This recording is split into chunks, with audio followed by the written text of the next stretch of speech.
పైకి చూడాల్సినాడు. అంతకుముందు ఎప్పుడు పైకి చూసేవాడు, ఆ రోజు ఎందుకో కిందకు చూశాడు. జీవితంలో సరిపోయినంత పాపం జరిగింది.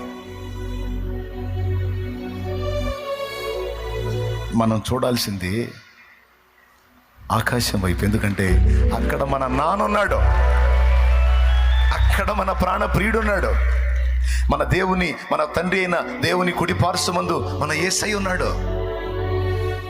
ఆయన దగ్గర సమస్తం ఉంది. ఆయన ఆకాశమందు ఉన్నాడు అంటే అర్థం ఏంటో తెలుసా? సమస్తము ఆయన పాదాల కింద ఉంది అని అర్థం. ఆయన పైన ఏది లేదు, అన్నిటి పైన ఆయన ఉన్నాడు. నీ పరిస్థితుల పైన ఆయన ఉన్నాడు, నీ అప్పుల పైన ఆయన ఉన్నాడు, నీ రోగం పైన ఆయన ఉన్నాడు, నీ శత్రువుల పైన ఆయన ఉన్నాడు, మంత్రగాళ్ళ పైన ఆయన ఉన్నాడు, మంత్రశక్తుల పైన ఆయన ఉన్నాడు, దురాత్మల పైన ఆయన ఉన్నాడు, దయ్యాల పైన ఆయన ఉన్నాడు. అన్నిటికీ పైన ఆయన ఉన్నాడు.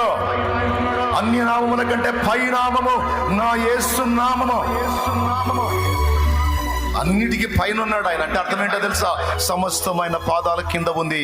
అన్నిటినీ శాసించే శాసనకర్తగా ఆయన ఉన్నాడని మర్చిపోవద్దు అని చెప్తున్నాడు. ఆయన కంట్రోల్ చేయలేడు.